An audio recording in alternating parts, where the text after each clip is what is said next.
छत्तीसगढ़ के दंतेवाड़ा में सुरक्षा बलों पर बुधवार को नक्सलियों ने हमला कर दिया। इस नक्सली हमले में आईईडी विस्फोट का इस्तेमाल किया गया। विस्फोट में 10 जवान शहीद हो गए, वहीं एक ड्राइवर की भी मौत हो गई। जानकारी के मुताबिक अरनपुर थाना क्षेत्र में माओवादी कैडर की मौजूदगी की सूचना मिलने के बाद दंतेवाड़ा से डीआरजी बल को नक्सल विरोधी अभियान के लिए रवाना किया गया था, जहां अभियान के बाद वापसी के दौरान माओवादियों ने अरनपुर मार्ग पर आईईडी विस्फोट किया। जानकारी के मुताबिक अरनपुर के जंगलों में गाड़ी को किराए पर लिया गया था और 50 किलो आईईडी से ब्लास्ट किया गया था।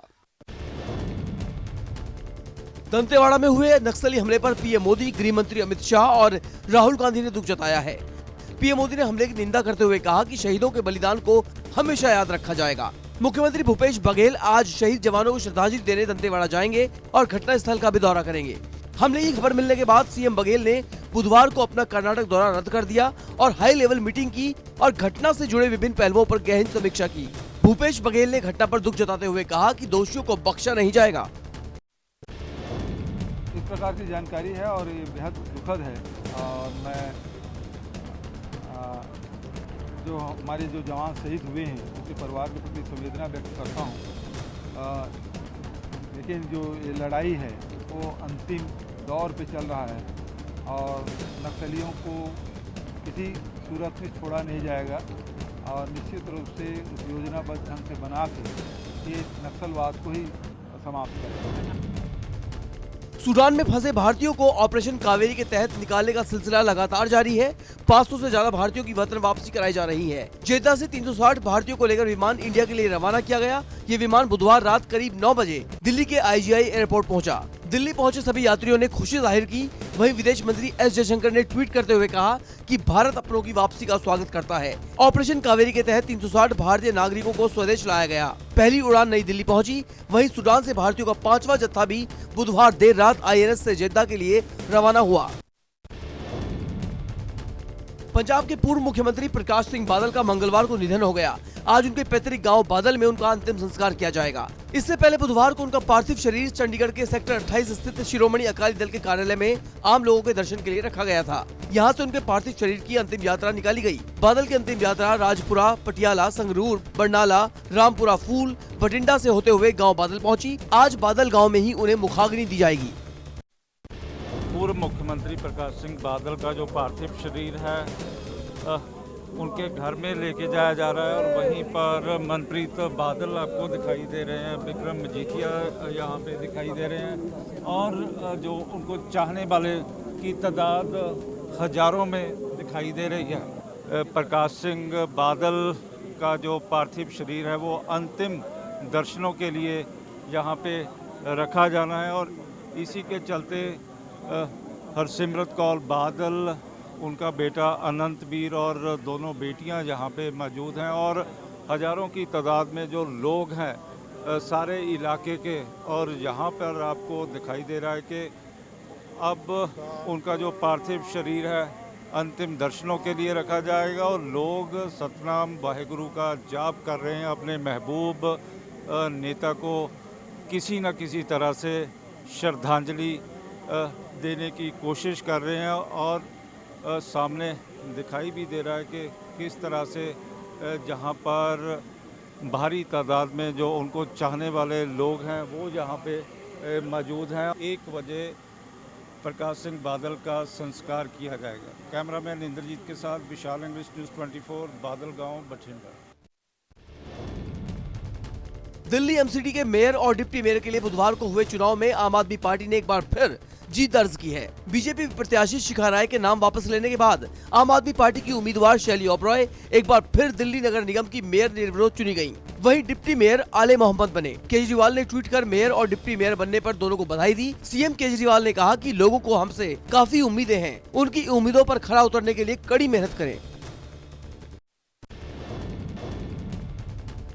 प्रयागराज स्थित धूमनगंज थाने की पुलिस ने अतीक अहमद के वकील खान शौलत हनीफ को उमेश पाल हत्याकांड में हत्या की साजिश रचने और शूटरों की मदद करने का आरोपी बनाया है। पुलिस को जांच के दौरान अतीक अहमद के राजदार और ब्रेन कहे जाने वाले खान शौलत हनीफ के खिलाफ सबूत मिले हैं, जिसके बाद धूमनगंज थाने में उसके खिलाफ रिपोर्ट दर्ज की गई है। पुलिस ने हनीफ से पूछताछ के लिए कोर्ट से इजाजत मांगी है। कोर्ट ने बुधवार को आरोपी हनीफ को जेल से तलब किया है। पुलिस रिकॉर्ड के मुताबिक खान शौलत ने अतीक अहमद के हर गुनाह में उसका साथ दिया है। 30 अप्रैल को पीएम मोदी के मन की बात का 100वां एपिसोड है। 100वें एपिसोड से पहले बुधवार को दिल्ली में राष्ट्रीय सम्मेलन हुआ। राष्ट्रीय कॉन्क्लेव में केंद्रीय गृह मंत्री अमित शाह ने अपने संबोधन में पूर्व प्रधानमंत्री इंदिरा गांधी पर हमला बोला। अमित शाह ने कहा कि लोकतंत्र के अंदर जनसंवाद के अनेक माध्यम होते हैं और पीएम मोदी ने आकाशवाणी को जनसंवाद के लिए चुना है। बांग्लादेश पर भारत की विजय को मैंने आकाशवाणी पर सुना है। आपातकाल के बाद एक तानाशाह की पराजय को सुबह 5 बजे आकाशवाणी के बुलेटिन पर सुना कि इंदिरा गांधी पराजित हो गई हैं। ढेर सारी महत्वपूर्ण यादें मैंने आकाशवाणी पर ही सुनी। भारत और बांग्लादेश में भारत की विजय को मैंने आकाशवाणी पर ही सुना है। इमरजेंसी के बाद एक तानाशाह के पराजय को सुबह 5 बजे आकाशवाणी के बुलेटिन पर सुना है कि इंदिरा गांधी पराजित हो गई। उत्तराखंड के 4 धामों की यात्रा शुरू हो चुकी है और इनमें से 3 यानी गंगोत्री, यमुनोत्री और केदारनाथ धाम के कपाट खुलने के बाद आज भगवान बद्री विशाल के मंदिर के द्वार भी खुल गए हैं। सुबह 7:10 पर बद्रीनाथ धाम के कपाट खोल दिए गए। इसी के साथ बद्रीनाथ यात्रा पर जाने वाले भक्तों का इंतजार भी खत्म हो गया। भगवान बद्रीनाथ के दर्शनों के लिए भक्तों का हुजूम लगा है और लोग बढ़ चढ़कर भगवान बद्री विशाल के दर्शनों के लिए आगे आ रहे हैं। कहा जाता है कि भगवान बद्रीनाथ के दर्शन करने से मोक्ष की प्राप्ति होती है। आज एसओसी देशों के रक्षा मंत्रियों की दिल्ली में महत्वपूर्ण बैठक होने जा रही है। राजनाथ सिंह शाम 6 बजे चीन के रक्षा मंत्री ली शेंगफू से मुलाकात करेंगे। बता दें कि चीन के रक्षा मंत्री की भारत यात्रा साल 2020 की गलवान घटना के बाद है। ये चीन की सरकार की तरफ से सबसे हाई प्रोफाइल यात्रा है। बता दें कि शंघाई सहयोग संगठन यानी एसओसी एक क्षेत्रीय राजनीतिक और सुरक्षा ब्लॉक है जिसके सदस्यों में रूस, चीन, भारत और पाकिस्तान शामिल हैं। इस बैठक की मेजबानी भारत कर रहा है। आज कर्नाटक के रण में पीएम मोदी की एंट्री हो रही है। पहले दिन वीडियो कॉन्फ्रेंसिंग के जरिए 50 लाख कार्यकर्ताओं को पीएम मोदी संबोधित करेंगे और कल से पीएम मोदी ताबड़तोड़ सभाएं और रोड शो करेंगे। पीएम के प्रचार का ये कार्यक्रम 7 मई तक चलेगा। इस दौरान करीब 16 जनसभाएं और रोड शो आयोजित होंगी। सूत्रों की माने तो बीजेपी कर्नाटक राज्य इकाई की ओर से पीएम मोदी की 32 रैलियों की मांग की गई थी, लेकिन प्रधानमंत्री की अन्य व्यस्तताओं को देखते हुए अभी तक 16 जनसभा और रोड शो की अनुमति दी गई है। कर्नाटक में पीएम मोदी की 29 अप्रैल, 3 मई, 4 मई, 6 मई, 7 मई को रैलियां हैं। कर्नाटक में बीजेपी की हवा के विरोध में कांग्रेस ने कमर कस ली है। इसी कड़ी में आज कांग्रेस नेता राहुल गांधी 2 दिन के कर्नाटक दौरे पर हैं। राहुल गांधी उडुपी में चुनाव प्रचार और बेंगलुरु में रोड शो करेंगे। राहुल आज उचिला में मछुआरा समुदाय को संबोधित करेंगे। प्रचार के दौरान कांग्रेस नेता राहुल गांधी आज बेंगलुरु में एक रोड शो भी करेंगे जो करीब 2 किलोमीटर की दूरी तय करेगा। सूत्रों की माने तो राहुल गांधी यहाँ 2 दिन में 9 जनसभाएं, रैलियां और रोड शो करेंगे। बिहार के बाहुबली नेता आनंद मोहन की रिहाई का काउंटडाउन शुरू हो चुका है। आज आनंद मोहन जेल से बाहर आ जाएंगे।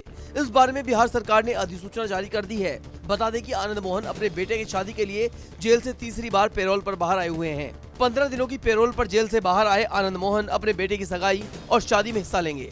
आनंद मोहन के बेटे चेतन आनंद की शादी 3 मई को है। बता दें कि आनंद मोहन आईएएस अधिकारी जी कृष्णैया हत्याकांड में आजीवन कारावास की सजा काट रहे हैं।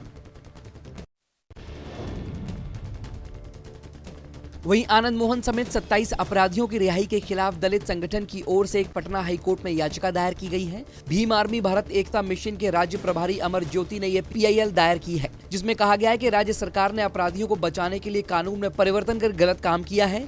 ये PIL बिहार सरकार के आदेश के खिलाफ कोर्ट में दायर की गई है। वहीं इस मामले पर बिहार के मुख्य सचिव आज एक प्रेस कॉन्फ्रेंस करेंगे और 27 बंदियों की रिहाई पर सरकार का पक्ष रखेंगे। बिहार के डिप्टी सीएम तेजस्वी यादव नई मुश्किलों में फंसते नजर आ रहे हैं। तेजस्वी यादव के खिलाफ गुजरात की एक कोर्ट में मानहानि का मामला दायर किया गया है। इसमें तेजस्वी पर आरोप लगाया गया है कि उन्होंने सारे गुजरातियों को ठग कहा है, जिससे गुजरात के लोगों की भावना आहत हुई है। लिहाजा उनके खिलाफ सख्त कार्रवाई की जाए। तेजस्वी यादव के खिलाफ ये मुकदमा अहमदाबाद की मेट्रो कोर्ट में दायर किया गया है। कोर्ट ने इस मामले में सुनवाई के लिए 1 मई की तारीख तय की है। उस दिन कोर्ट ये तय करेगी कि इस मुकदमे में सुनवाई की जा सकती है या नहीं।